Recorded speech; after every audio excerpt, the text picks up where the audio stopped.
أعوذ بالله من الشيطان اللعين الرجيم. بسم الله الرحمن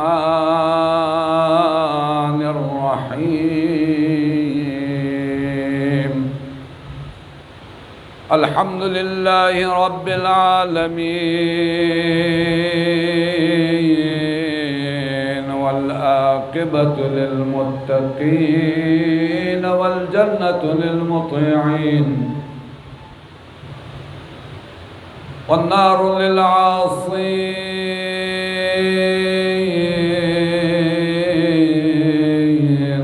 صلى الله عليك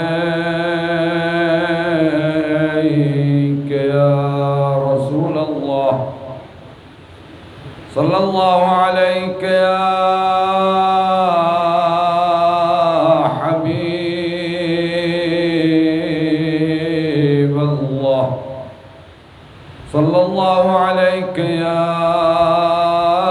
رحمة الله الواسعة، ويا باب نجاة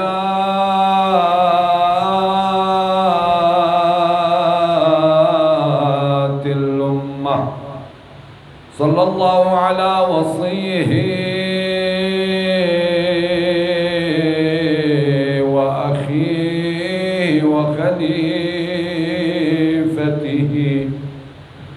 مولى الموحدين، يعصوب الدين، أمير المؤمنين علي بن أبي طالب.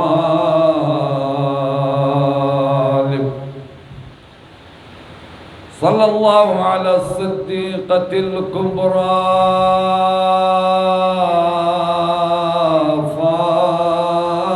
فاطمة سلام الله عليها.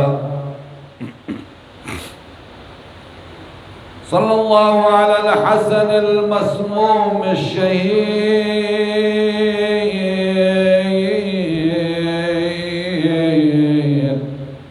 بسم الجفاء. السلام عليك يا أبا عبد الله الغريب العطشان، شهيد في كربلاء. عليك وعلى أختك الحوراء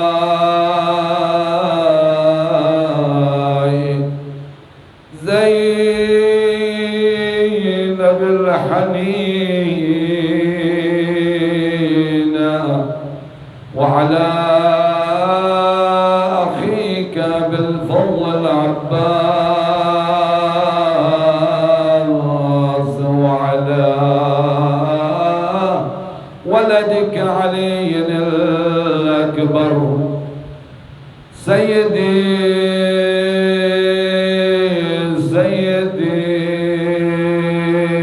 ما خاب من تمسك بكم، وأمن من لجأ إليكم، فيا ليتنا كنا معكم سيدي، فنفوز فوزا عظيما.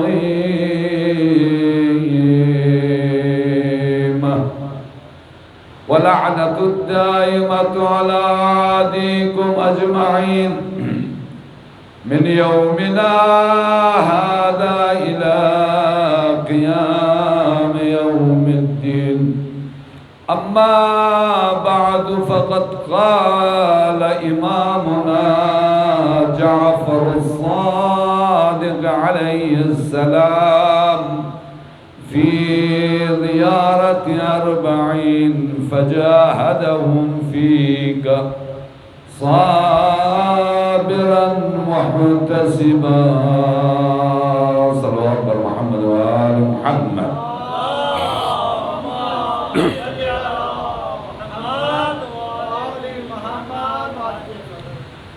کل اشارہ کیا اس جملے میں امام جعفر الصادق علیہ السلام فرماتے ہیں فجاہدہم، اے ابا عبداللہ الحسین، آپ نے جہاد کیا ان کے ساتھ، صابرا محتسبا، عجیب ہے صبر سید شہداء ابا عبداللہ الحسین. انشاءاللہ اگر کبھی فرصت ہوئی تو کل شاید اشارہ کروں صبر ابا عبداللہ الحسین. محتسبا یعنی راہ خدا میں آپ کا غرض صرف راہ خدا اللہ کی مرضی کے سوا اور کچھ نہ تھا. یہ کلام وحی ہے امام جعفر الصادق علیہ السلام.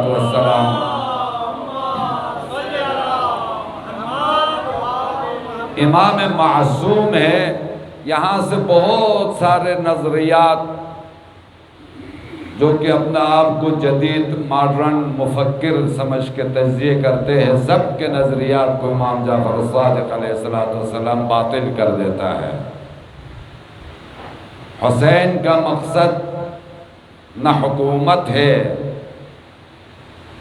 نہ اقتدار ہے، نہ کوئی اور چیز، فقط اور فقط راہ خدا میں شہادت اور اس وعدے کو نبھانا جو اللہ تبارک و تعالیٰ کے ساتھ آپ نے کیا ہے. صابرا محتسبا، کوئی غرض دنیاوی، کوئی مفادات نہیں ہے سید شہداء کا. اس لیے فرمایا فیک صابرا محتسبا. بہت سارے دعوے ہوتے ہیں، کل بھی اشارہ کیا تھا. مثلا خوارج کو آپ دیکھیں تو خوارج کا نعرہ کیا ہے؟ لا حکم الا للہ.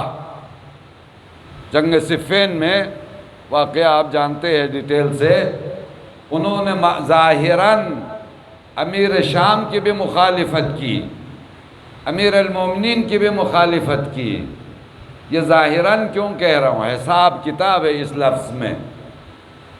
چونکہ جب آپ تاریخ کو پڑھیں گے تو نہ کبھی امیر شام کے ساتھ ان خوارج کی کوئی جنگ نہیں ہوئی، نہ امیر شام کو انہوں نے قتل کیا، نہ امیر شام کے کسی مقاصد میں انہوں نے رکاوٹ ڈالی، کچھ بھی نہ ہوا.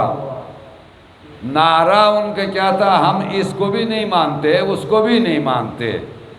لیکن امیر المومنین علی ابن ابی طالب علیہ السلام کے ساتھ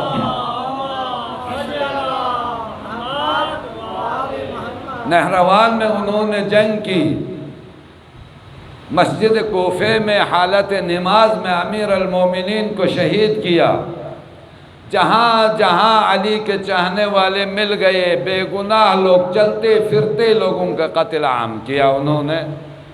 اس لیے میں عرض کر رہا ہوں کہ ظاہراً ان کا شعار تو یہ تھا کہ ہم امیر شام کو بھی نہیں مانتے اور علی ابن ابی طالب کو بھی نہیں مانتے، اور ہمارا نعرہ یہ ہے لا حکم الا للہ، حکم صرف اللہ کا ہے بس. کیا اللہ تبارک و تعالیٰ کا حکم نہیں تھا اطیعوا اللہ و اطیعوا الرسول و اولو الامر منکم؟ ولی امر کی مخالفت کی اور کہہ رہے، دعویٰ میں کہہ رہے ہیں کہ ہم اللہ کے حکم کے سوا کسی کو نہیں مانتے. آپ تاریخ کو پڑھ لیں، دامن وقت میں گنجائش نہیں ہوتا. کتنے سارے معصوم شیرخوار بچوں کو ان کے ماؤں کی گود میں ذبح کر دیا، اور کتنے سارے حاملہ عورتوں کے پیٹ پھاڑ کے اس کے اندر جو رحم میں چھوٹا بچہ ہے اس کو شہید کیا، کتنے سارے معصوم بچوں کے گردن سے پکڑ کے دیوار سے مار کے شہید کیا، اور نعرہ ان کا کیا ہے؟ لا حکم الا للہ۔ اور اسی طرح آ جائیں، میں کبھی بھی کسی کی مخالفت یا اس پاک منبر سے کسی کا وہ نام لینا مجھے گوارا نہیں ہوتا، لیکن کیا کرے، معاشرے کے حالات اور ان کو سمجھانے کے لیے کبھی کبھی بات کرنی پڑتی ہے۔ مثلا کہا جاتا ہے نعرہ کیا ہے؟ تحفظ ناموس رسالت، نام لیا جاتا ہے، نعرہ یہ ہوتا ہے، شعار یہ ہوتا ہے، عملاً ایک خاص فرقے کو ٹارگٹ کیا جاتا ہے، عملاً آل امیہ کی مشینری کی حمایت کی جاتی ہے۔ اگر پیغمبر اکرم محمد مصطفیٰ صلی اللہ علیہ وسلم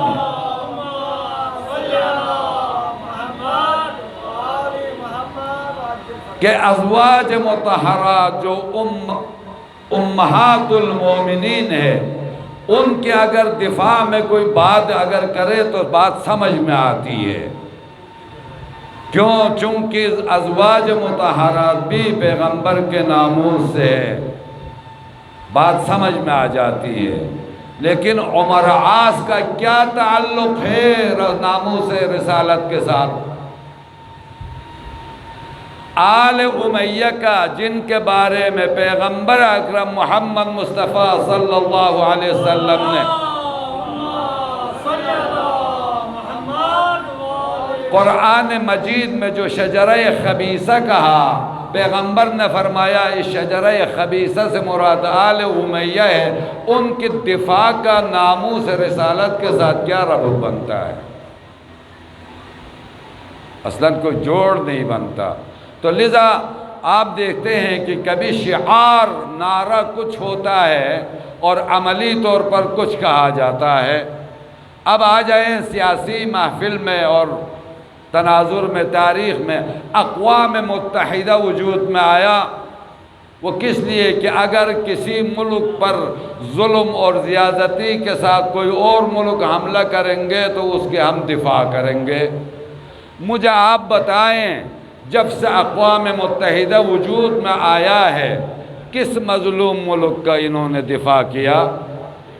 ہمیشہ امریکی مفادات کا تحفظ کیا، جہاں پر امریکی مفادات ہے ان کے حفاظت کی، اس کے سوا اور کچھ نہیں۔ یہ کون سے اقوام متحدہ ہے جو کمزور مملکتوں کو بچانے کے لیے قائم ہوا ہے؟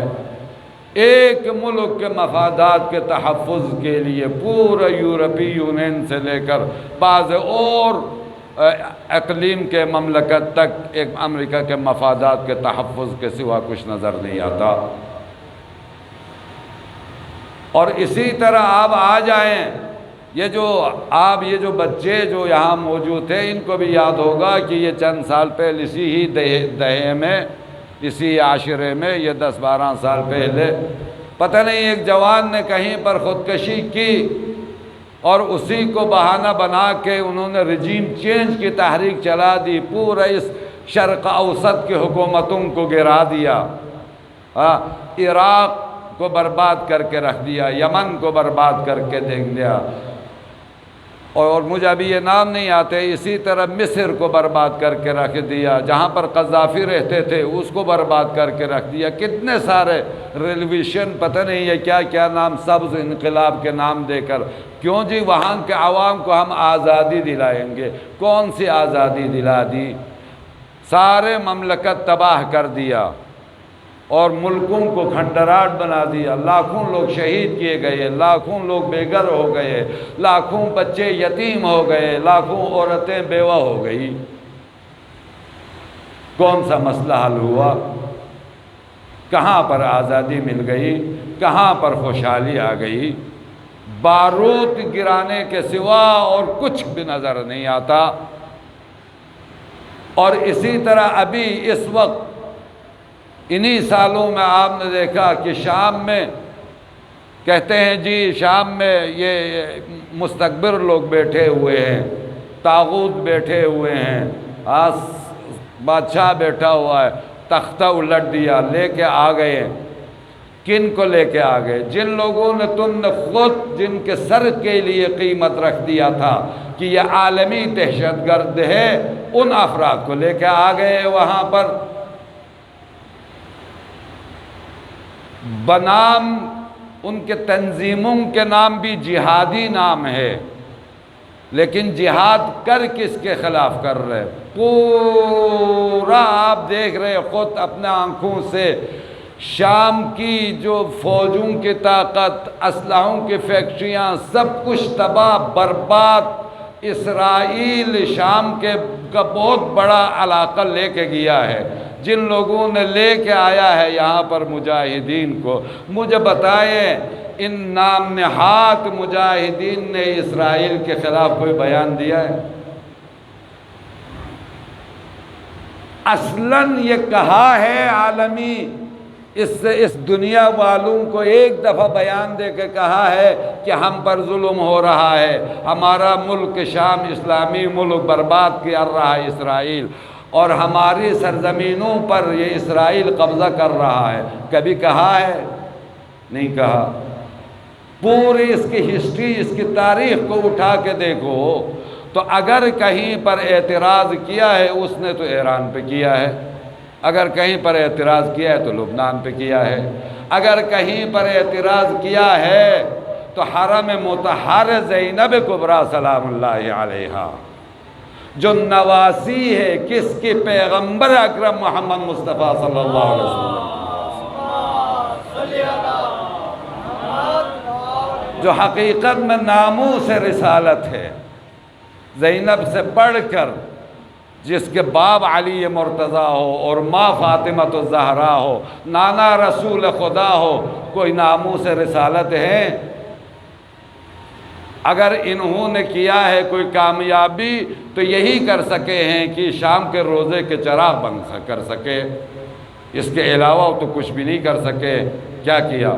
اور ادھر کچھ جو امیر المومنین کو ماننے والے ہیں ان کا قتل عام کیا۔ یہ ان کا ٹوٹل کردار یہی ہے، اس کے سوا اور کوئی نظر آتا ہے تو بتا دے۔ صلوات پڑھیں محمد و آل محمد۔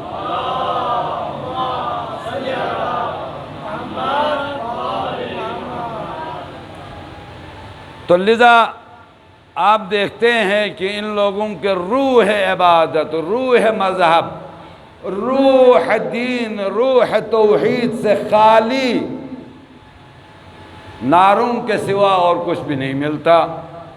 آپ نہیں دیکھتے حقوق بشر کے نام سے، حقوق بشر کے نام سے کہیں پر ایک بچی کسی دیہات میں اگر زیادتی ہو جائے یا کچھ ہو جائے تو اس کو اتنا اٹھا دیتے ہیں، اتنا اٹھا دیتے ہیں کہ بچوں کے ساتھ ظلم ہوا، بچوں پر زیادتی ہو گیا، عالمی تمام میڈیا اس کو اوپر، اور سب سوچتے ہیں دیکھو کتنے اچھے لوگ ہیں یہ کہ ایک بچی کے اوپر ظلم کو یہ برداشت نہیں کر رہے ہیں، اور اس کو ایک ہیرو بنا کے پیش کیا جاتا ہے۔ کیا یہ فلسطین میں جو بچے شہید ہو رہے ہیں یہ بچے نہیں ہیں؟ یہ انسانوں کے بچے نہیں ہیں؟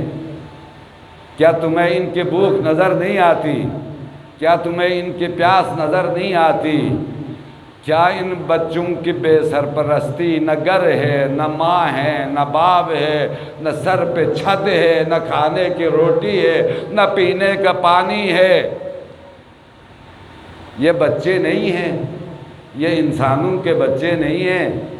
تم تو کتوں کے بچوں کو کبھی خیال رکھتے تھے، تم تو بلیوں کے بچوں کو بھی کھانا کھلانے پہ لگے ہوئے تھے، تم تو فضا میں اڑنے والے پرندوں کا بھی خیال رکھتے تھے۔ کیا ہوا؟ تمہاری ضمیریں کدھر مر گئی؟ تمہارے نعرے کدھر گئے؟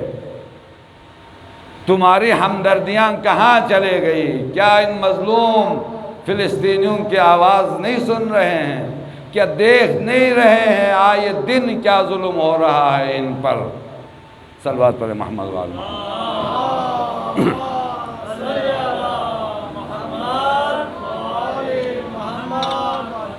رضا سید شہداء ابو الاحرار حسین ابن علی کی جو حرکت ہے، جو عمل ہے، میں اس کو انقلاب نہیں کہوں گا، چونکہ انقلابی، میں نے پچھلے سال بھی تفصیل سے ذکر کیا ہے، کبھی بھی جو انقلاب لے آتا ہے خود مرنا نہیں چاہتا، وہ تو اقتدار میں آنا چاہتا ہے۔ لذا حسین کا یہ انقلاب نہیں ہے، وہ حالانکہ کتابیں لکھی گئی ہے غور کیے بغیر، ثورۃ الحسین، انقلاب حسین۔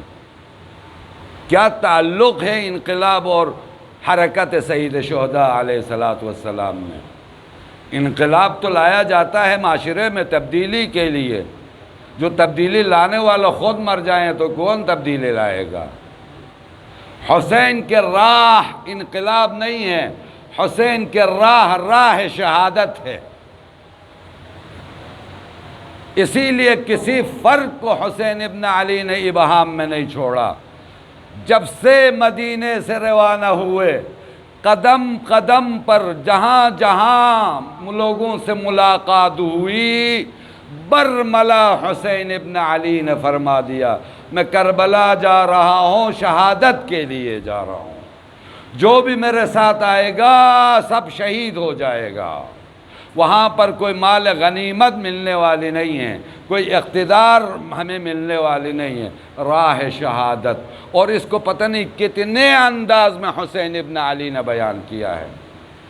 آپ اسی موضوع کو لے لیں اگر، کہ حسین نے کہاں کہاں بیان کیا ہے کہ میری راہ شہادت ہے، نہ راہ حکومت، نہ راہ اقتدار، تو یقیناً ایک عشرہ مکمل ہوگا، لیکن حسین کے کلمات ختم نہیں ہوں گے۔ صلوات پڑھے محمد وآل محمد۔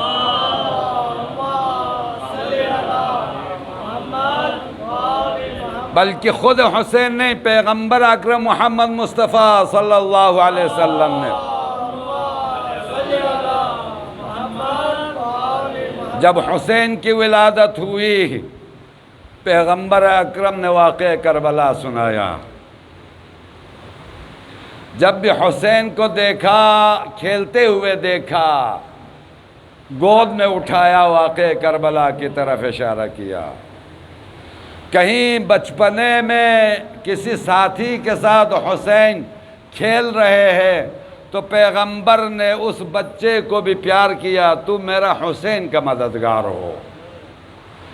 کہیں پر کوئی اور بچہ نظر آ گیا تو پیغمبر رو پڑے کہ اس کے ہاتھوں میرا حسین شہید ہوگا۔ آخری وقت میں بھی پیغمبر اکرم نے واقعہ کربلا سنایا۔ امام حسن مجتبیٰ علیہ السلام نے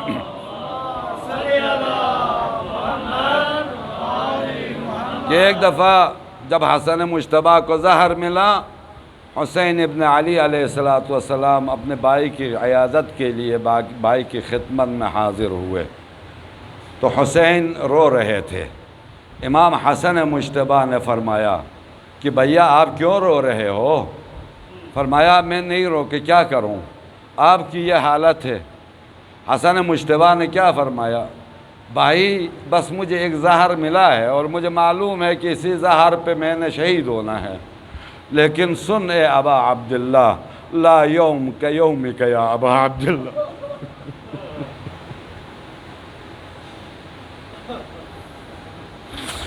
یزدلف الیک 30,000 رجل، آپ کی طرح 30,000 لوگ آپ کی پر حملہ کریں گے، 30,000 لوگ۔ اب یہ جو مقتل کی کتابوں میں جو اختلاف آیا ہے نا، کہیں لاکھ، کہیں 1.5 لاکھ، کہیں 9 لاکھ، کہیں پر 30,000 کم سے کم، اگر آپ غور کریں گے تو 30,000 وہ افراد ہیں جنہوں نے یک دفعہ مل کر طلحہ حسین پہ حملہ کیا، ان کی تعداد 30,000 ہے۔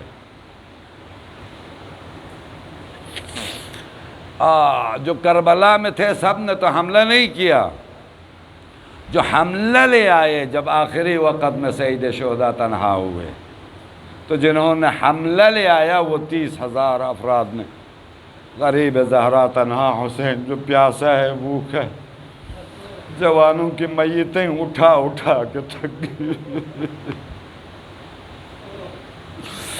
جن کے دل و دماغ میں بہنوں کی چادر ہے، خیموں کا جلنا ہے، اس حسین غریب تنہا مظلوم کی طرف 30,000 لوگوں نے حملہ۔ یہ کون بیان کرتا ہے؟ حسن مجتبیٰ بیان کرتا ہے، فرماتے یا ابا عبداللہ یزدلف الیک 30,000 رجل، آپ کی طرف 30,000 لوگ حملہ لے آئیں گے، یدعون انہم من امت جدنا محمد صلی اللہ علیہ وآلہ وسلم، ان میں سے سب کا دعویٰ یہ ہوگا کہ یہ ہمارے نانا محمد مصطفیٰ کی امت میں سے ہے۔ دعویٰ ان کا کیا ہے؟ ہم پیغمبر کے امتی ہیں، لیکن 30,000 حملہ لا رہے ہیں کس کو شہید کرنے کے لیے؟ نواسے رسول کو۔ عجیب منطق ہے، عجیب فکر ہے، عجیب منافقت ہے، عجیب دھوکہ بازی ہے۔ یزدلف الیک 30,000 رجل یدعون انہم من امت جدنا محمد صلی اللہ علیہ وسلم وینتخلون دین الاسلام یجتمعون علی قتلک وسفک دمک، اور وہ ظاہراً اسلام کا نعرہ لیتے ہوئے اور آپ کے خون بہانے پر جمع ہو جائیں گے، آپ کو شہید کرنے پر۔ پھر اس سے زیادہ تفصیل کیا ہے؟ آپ کی شہادت کا ذکر کر رہے، آپ کا خون بہانے کا ذکر کر رہے، وَإِنْتِحْكَهَا کی حرمتک، آپ کی حرمت اور آپ کی ناموس کی بے حرمتی، وَسَبْيِ ذَرَارِيكَ وَنِسَائِكَ، اور آپ کے بچوں کو، آپ کے خواتین کو اسیر کر کے لے کے جائیں گے۔ یہ کون بتا رہا ہے؟ امام حسن مجتبیٰ علیہ السلام، حالت بیماری میں سید شہداء کے ساتھ۔ آپ کو کہیں حسن مجتبیٰ کے اس بیان میں نظر آتا ہے کہ امام حسین اقتدار کے لیے جا رہے ہوں، حکومت کرنے کے لیے جا رہے ہوں، یا کسی اور غرض سے جا رہے ہیں؟ نہ، حسین نے اپنے رب کے ساتھ وعدہ کیا ہے، اس وعدے کا وفا کے لیے جا رہے ہیں۔ وہ کیا ہے؟ راہ شہادت، اور چونکہ اسی راہ شہادت کے بغیر ممکن نہیں تھا نانا کا دین بچے، اور نانا کا دین جانے کا مطلب سمجھتے ہو کیا ہے؟ تمام انبیاء کی محنت چلی جاتی۔ اور محمد آل محمد صلوات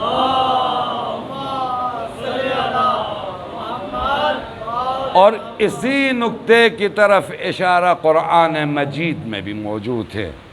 حضرت ابراہیم خلیل اور حضرت اسماعیل کا واقعہ آپ ہمیشہ سنتے آ رہے ہیں، فَلَمَّا تَلَّهُ لِلْجَبِينِ فَنَادَيْنَاهُ يَا إِبْرَاهِيمُ قَدْ صَدَّقْتَ الرُّؤْيَا وَكَذَلِكَ نَجْزِي الْمُحْسِنِينَ، وَفَدَيْنَاهُ بِذِبْحٍ عَظِيمٍ۔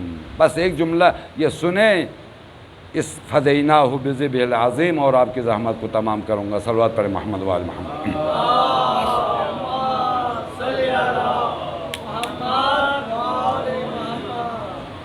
قانون یہ ہے، اعلیٰ کے لیے جو بلند ہے اس کے لیے ادنا کی قربانی دی جاتی ہے۔ اسماعیل فرزند نبی ہے، خود نبی ہے، اس کے لیے کیا دیا گیا؟ قربانی۔ ٹھیک ہے، جنت سے آیا نا، قربانی دی گئی۔ اچھا، تو سمجھ میں آ گیا کہ جو اعلیٰ ہے اس کے لیے قربانی دی جاتی ہے۔ ایک انسان مریض ہوتا ہے تو آپ کوئی جانور ذبح کرتے ہیں، چونکہ انسان کی جان زیادہ عزیز ہے کس کے نسبت؟ جانور کی نسبت، لذا انسان کی جان بچانے کے لیے آپ جانور کی قربانی دیتے۔ قانون یہ ہے، زیادہ تفصیل میں نہیں جاتا، قانون یہ ہے اعلیٰ کے لیے جو رتبے میں کم ہے اس کو قربان کیا جاتا ہے۔ آپ مجھے بتا دیں، حسین ابن علی کا مقام زیادہ ہے یا فرزند ابراہیم؟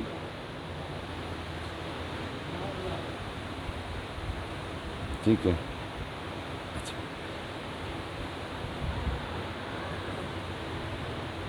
وَفَدَيْنَاهُ بِذِبْحٍ عَظِيمٍ۔ یہ بات بنتی نہیں ہے۔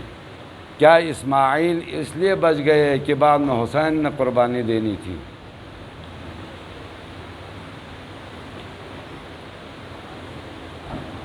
اسماعیل کی ایک قربانی ہے، کربلا میں کتنے قربان ہوئے ہیں؟ کتنے اسماعیل قربان ہوئے ہیں؟ حسین کے۔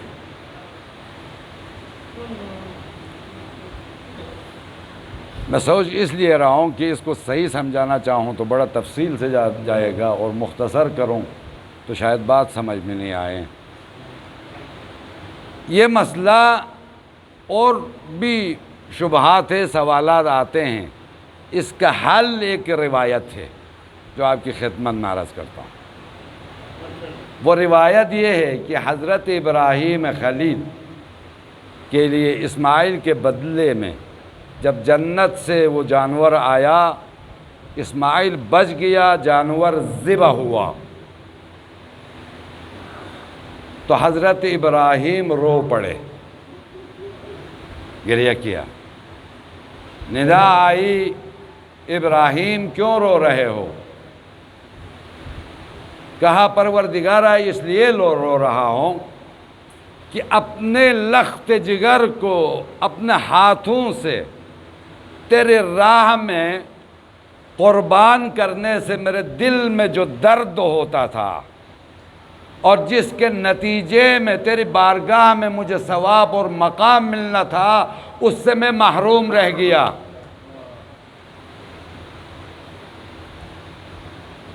آواز آئی، ابراہیم، اس کائنات میں آپ کی نگاہ میں سب سے زیادہ عزیز تمہارے نزدیک کون ہے؟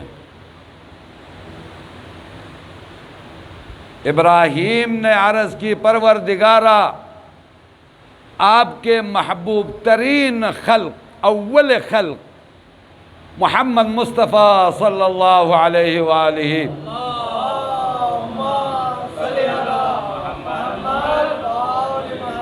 وسلم سے زیادہ میرے نزدیک کوئی اور عزیز نہیں ہے۔ یہ نبی ہے، نبی خدا ہے۔ ہر نبی کو خالق نے آخری نبی کے بارے میں بتایا ہوا ہے، بلکہ تمام انبیاء آخری نبی کی مدد کے لیے آئے ہیں، وہ مددگار ہے، اسی لیے یہ خاتم ہے۔ فرمایا تیرے حبیب کے سوا میرے نزدیک کوئی عزیز نہیں ہے، سب سے عزیز میرے لیے وہی ہے۔ پھر اللہ تبارک و تعالی نے ارشاد فرمایا، ابراہیم آپ کا اسماعیل عزیز ہے یا میرے آخری نبی کے نواسہ حسین عزیز ہے؟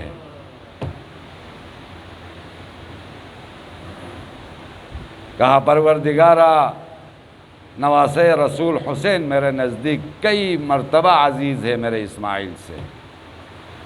پھر فرمایا، پھر سن ابراہیم،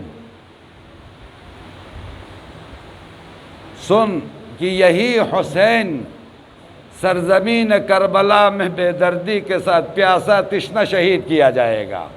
تفصیل واقعہ کربلا کو سنایا، فرمایا کہ ہم نے آپ کی اس غم کو قربان کر دیا ہے اس بڑے غم کے مقابلے میں۔ پتہ نہیں بات سمجھ میں آئی یا نہیں آئی؟ اس غم، اسماعیل کی شہادت کا جو غم ہے، اس غم کو ہم نے قربان کر دیا، اس سے بڑے غم کے بدلے میں وہ غم جو دل سید الانبیاء محمد مصطفیٰ صلی اللہ علیہ وآلہ وسلم کو پہنچے، اور جس کی وجہ سے یہ غم تمام انبیاء کے دلوں میں جاری و ساری رہا، تا قیام قیامت تک جاری و ساری رہے گا۔ یہ نہ سمجھو کہ یہ مجالس ہم بپا کر رہے ہیں، یہ ایک غیبی طاقت ہے، یہ امر الہی ہے، یہ اللہ تبارک و تعالیٰ کا فیصلہ ہے۔ ان مجالس نے، اس غم نے ساری و جاری رہنا ہے۔ اس غم پر آسمان بھی گریہ کرتا ہے، زمین بھی گریہ کرتی ہے، درخت بھی، اور ہر موجودات، تمام موجودات اس غم میں شریک ہیں۔ یہ غم ہے، ایسا غم ہے۔ اس کی تیاری بہت پہلے سے، ایک واقعہ آپ نے سنا ہے کہ امیر المومنین نے حضرت عقیل سے فرمایا کہ عقیل جاؤ میرے لیے کسی خاتون کا بندوبست کرو جو ایک شجاع اولاد پیدا ہو، جو میرے حسین کے لیے سرزمین کربلا میں مددگار ہو، جس کا نتیجہ ابوالفضل عباس سے۔ محمد آل محمد صلوات صلی اللہ علیہ وسلم۔ اسی طرح حضرت عقیل نابینا ہونے کے بعد، یہ خدا کی قسم بہت عجیب مکالمے ہیں امیر شام اور حضرت عقیل کے۔ سخنور ہے عقیل، عقیل معمولی انسان نہیں ہے۔ عقیل وہ ہستی ہے جو آج تک مجہول رہا، عقیل کو کسی نے نہ سمجھا نہ بیان ہوا۔ عقیل گئے امیر شام کے پاس، امیر شام نے کہنے لگا عقیل کسی چیز کی ضرورت ہے تو بتاؤ۔ عقیل نے فرمایا جو کہوں وہ کرو گے؟ کہا کرتا ہوں۔ عقیل نے فرمایا اگر ایسا ہے تو مجھے 40,000 دینار کی ضرورت ہے۔ کہا کیا کرو گے 40,000 دینار سے؟ کہا اس لیے ایک کنیز بازار میں موجود ہے جس کی قیمت 40,000 بتا رہے ہیں۔ امیر شام ہنس پڑے، کہا عقیل تو اب تو نابینا ہو چکا ہے، 40,000 کی کنیز سے کیا کرو گے؟ 5,000 کی کنیز لے لو، تمہارے لیے کافی ہے۔ اب اس سے پتہ چلتا ہے اس وقت کی قیمت کا، کہ عام کنیزوں کی قیمت کیا تھی؟ 5,000، اور عقیل جس کنیز کے در پہ تھا اس کی قیمت کتنی بتائی جا رہی ہے؟ 40,000۔ پھر کہا کہ یہ 40,000 کی کنیز لے کے کیا کرو گے؟ کہا اس کے ساتھ میں شادی کروں گا تاکہ اس سے ایک شجاع بہادر بیٹا پیدا ہو جو غصہ آ جائے تو تمہاری ناک کاٹ دے۔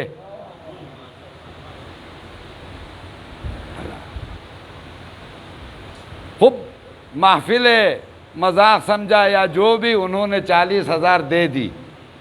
اب اس روایت میں پوری روایت کو لا نہیں سکتا، وقت بہت زیادہ ہے۔ اس میں ایک تعبیر دو طرح سے پڑھی جا سکتی ہے، عرض یا اعرض۔ اس کنیز نے اپنا آپ کو پیش کیا یا کنیز کے مالکان نے کنیز کو پیش کیا؟ کس کی خدمت میں؟ عقیل کی خدمت میں۔ دونوں تعبیر درست ہے۔ اگر عرضہ کہیں گے تو یہ کنیز بھی معمولی کنیز نہیں تھی، اس کو بھی پتہ تھا کہ مجھے کہاں جانا ہے، کس گھر میں۔ ہر عرب کے گھر میرا لائق نہیں ہے، خاندان ہاشم اور عقیل جیسے کا گھرانہ کے لیے ہی میں سجتی ہوں۔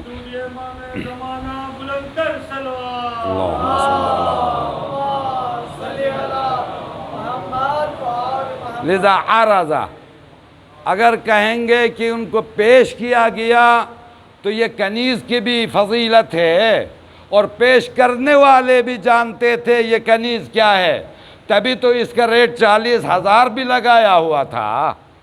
ان کو معلوم نہ ہوتا تو اتنا قیمت نہ لگاتے، اور عقیل نے بھی کبھی ریٹ کم کرنے کی بات نہیں کی، چونکہ عقیل بھی جانتا ہے کہ یہ کنیز کون ہے۔ اس 40,000 درہم کے اس وقت یہ کنیز خریدا گیا، اور جس سے پیدا ہوا مسلم ابن عقیل۔ اللہ اکبر۔ وہ ام البنین جس سے پیدا ہوئے کون؟ ابوالفضل عباس۔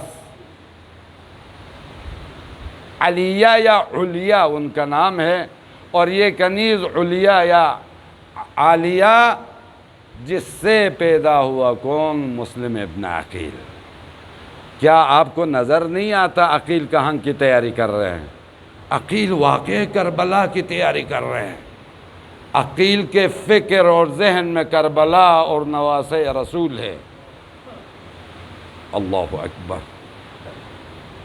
آپ اگر دیکھنا چاہیں عقیل کی قربانیوں کو کربلا میں، عباس عقیل کی محنت کا نتیجہ، مسلم عقیل کی محنت کا نتیجہ، 5 بھائی بیٹے عقیل کے، مسلم کے 5 بھائی، عقیل کے 5 بیٹے واقعہ کربلا میں شہید ہوئے۔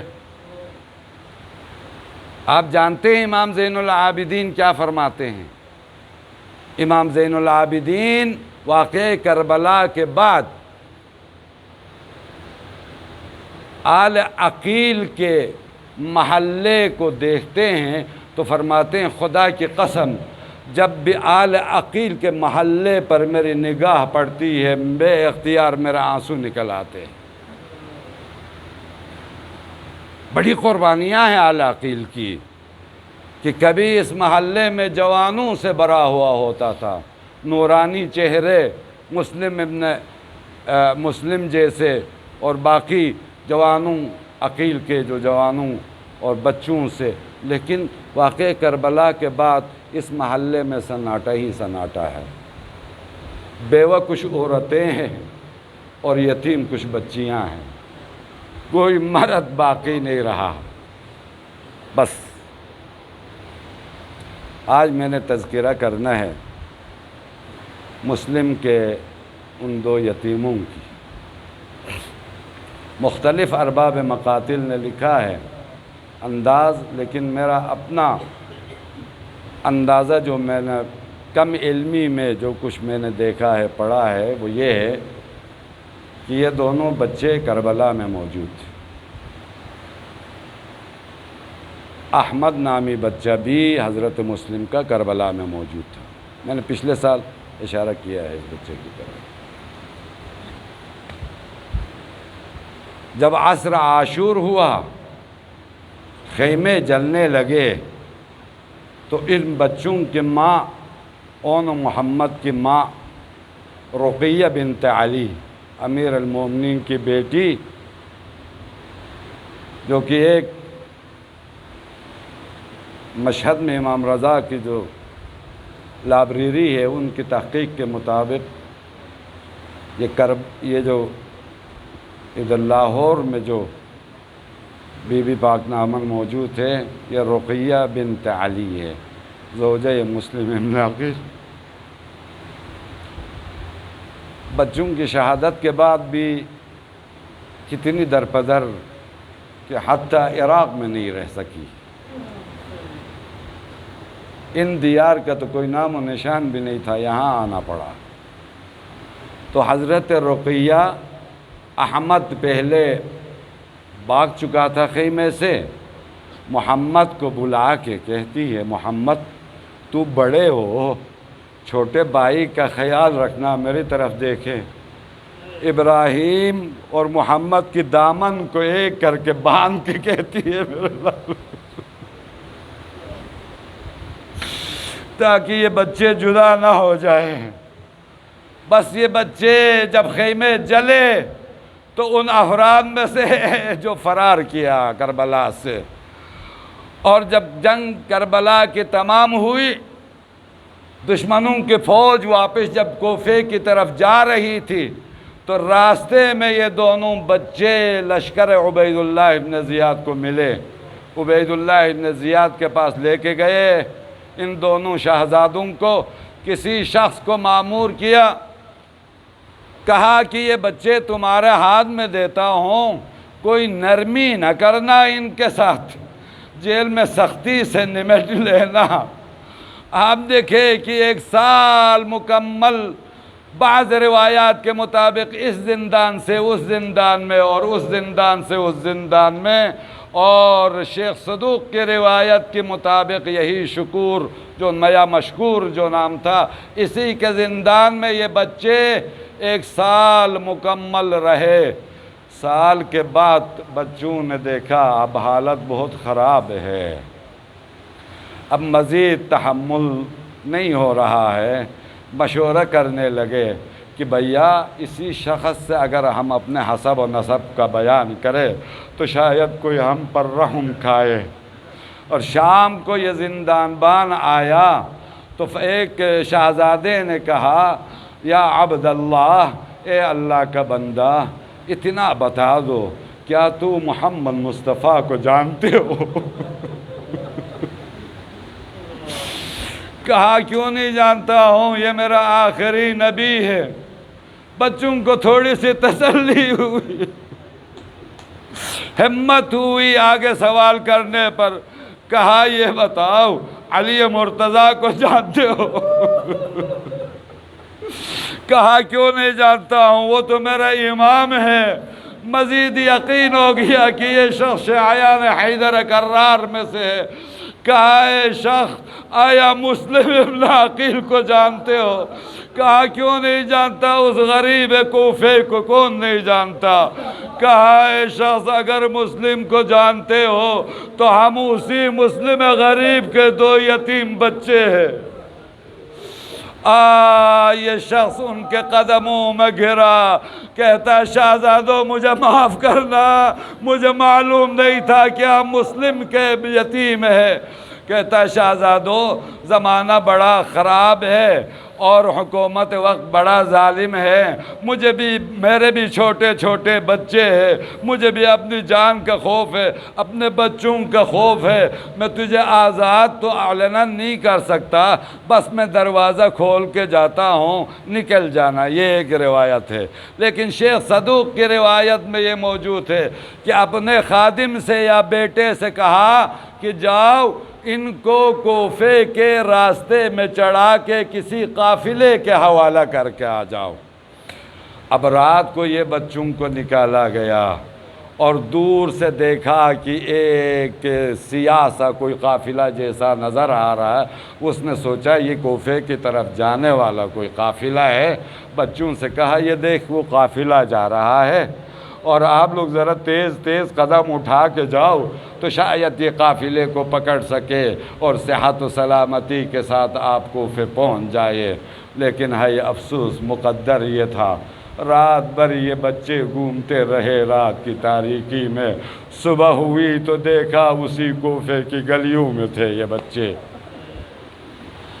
اللہ مجھے نہیں معلوم کتنے دن کتنے رات کوفے میں یہ شہزادے بٹک رہے تھے، لیکن شیخ صدوق کی روایت کے مطابق ایک رات کو یہ کوفے کی گلیوں میں گھوم رہے تھے، جس طرح آپ کے بابا مسلم بن عقیل کوفے کی گلیوں میں تنہا تھے، یہ بچے بھی باپ کی سیرت پر عمل کرتے ہوئے تنہا گھوم رہے تھے کہ ایک خاتون نظر آئی اور ان کو سلام کیا اور حسب و نسب تفصیل میں نہیں جاتا بیان کیا، اس نے پناہ دی۔ بچے خوش ہوئے، بچوں کے کپڑے تبدیل کیا، بچوں کو پانی پلایا، بچوں کو کھانا کھلایا اور بچوں کو آرام کے لیے کمرہ دیا۔ اس خاتون، اس مومنہ کا جو داماد لعین تھا عبید اللہ ابن زیاد نے اعلان کر رکھا تھا کہ جو ان بچوں کو لے کے آئے گا 1000 دینار ملے گا۔ یہ لعین ان بچوں کی تلاش میں پتہ نہیں کہاں کہاں پھرتا رہا تھا، بے وقت یہ لعین آیا اور یہ مومنہ سمجھتی ہے کہ ان کے افکار کو کہنے لگی کہاں گھوم رہے تھے۔ کہا کہ عبید اللہ ابن زیاد امیر نے جائزے کا اعلان کیا ہے، مسلم کے بچے زندان سے بھاگے ہیں اور میں اسی کی تلاش کرتے کرتے میرے گھوڑا بھی جواب دے گیا اور یہ وقت تھک ہار کے آیا ہوں، میرے لیے کوئی کھانا ہے تو لے آؤ۔ اور یہ مومنہ اس کو سمجھانے کی کوشش کرتی ہے، دیکھو یہ مسلم کے بچے ہیں، یہ آل رسول کا گھرانہ ہے، ان کے خون میں اپنے نجس ہاتھ کو رنگین نہ کر دو۔ کل زہرائے مرضیہ کو کیا جواب دے گے؟ پیغمبر اکرم کو کیا جواب دو گے؟ وہ کہتا ہے کہ مجھے اس کے پرواز نہیں ہے، کہ مجھے تو 1000 درہم کی ضرورت ہے جو امیر نے اعلان کیا ہے۔ پس یہ لعین کتم کی طرح سو گیا، لیکن رات کو ہے افسوس دونوں بچوں نے ایک ہی خواب دیکھا۔ وہ خواب کیا تھا کہ پیغمبر اکرم صلی اللہ علیہ وسلم موجود تھے، امیر المومنین موجود تھے، زہرائے مرضیہ موجود تھے، بابا مسلم موجود ہے۔ پیغمبر اکرم مسلم سے پوچھتے ہیں، مسلم تو نے اپنے بچوں کو کہاں چھوڑ کے آ گئے؟ پیغمبر کو عرض کر رہے، مسلم فکر نہ کرے یا رسول اللہ، ان قریب میرے دونوں شہزادے آپ کی خدمت میں آنے والے ہیں۔ دونوں بچوں کی آنکھ کھلی، ایک دوسرے کو خواب بیان کیا، سمجھ گئے آخری دن ہے، دونوں نے بغل گیر ہو گئے، ایک دوسرے کو سینے سے لگا کے رونے لگے۔ یہ آواز اس شقی تک گئی، رات کی تاریکی میں یہ شقی آیا۔ ان بچوں نے سوچا بچوں کی مزاج ہے، اس صاحب گھر کی مالکن مومنہ ہے تو یقیناً یہ بھی مومن ہوگا۔ خوشی سے اپنا حسب و نسب کو بیان کیا۔ میں کیسے بیان کروں کہ ایک تماچا اس لعین نے مارا۔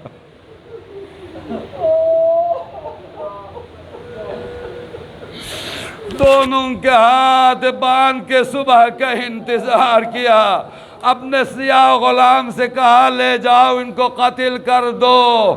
جب سیاہ غلام لے کے جا رہا تھا، بچوں نے غلام کے چہرے کی طرف دیکھا، ہاتھ تو باندھے ہوئے ہیں، کہنے لگے غلام تو ہمارے جد امجد رسول خدا کے صحابی بلال کے ساتھ تمہاری کتنی شباہت ہے۔ کہنے لگا تم کون ہو؟ اپنا حسب و نسب بیان کیا۔ اس نے فرات پار کیا اور اس لعین نے بچوں اپنے بیٹے سے کہا جاؤ ان کو شہید کرو۔ بیٹے سے خطاب کیا بچوں نے معصومانہ انداز میں، کہنے لگے جوان تجھے اپنی اس جوانی پر رحم نہیں آتی کیا؟ قیامت کے دن آتش جہنم میں کیسے جلو گے؟ بیٹے نے بھی نافرمانی کی اور وہ لعین آخر میں غیظ و غضب میں آیا، ننگی تلوار اٹھا رہا تھا۔ ایک بچہ آ کے تڑپ رہا تھا، کہہ رہا تھا اے لعین ہمیں شہید کرنا ہے تو پہلے مجھے شہید کرو۔ دوسرا بیٹا کہتا تھا کہ مجھے شہید کرو۔ اس لعین نے تفصیل میں نہیں جاتا، محمد کا سر تن سے جدا کر دیا اور جسم اقدس کو نہر فرات میں پھینک دیا۔ دریا نے نہیں بہایا، نہر فرات نے جسم محمد گھومتا رہا، کیسے جا سکتا تھا جبکہ ماں نے ابراہیم کو اپنے حوالے کیا ہوا تھا، جا نہیں سکتا تھا۔ ابراہیم آئے، خون محمد سے اپنے رخساروں کو رنگین کیا، ننھے ہاتھوں کو آسمان کی طرف اٹھایا، کہا یا حی یا قیوم یا احکم الحاکمین، ہمارے اور اس لعین کے درمیان میں تو ہی فیصلہ کر دے۔ پس لعین نے چھوٹے شہزادے کا بھی سر تن سے جدا کیا اور ابراہیم کا جسم بھی فرات میں جب پہنچا دیا تو محمد نے دونوں ہاتھ پھیلا دیے، ابراہیم کو اپنے بغل میں لیا، دونوں شہزادے فرات کے پانی میں بہہ گئے۔ اللہ اللہ اللہ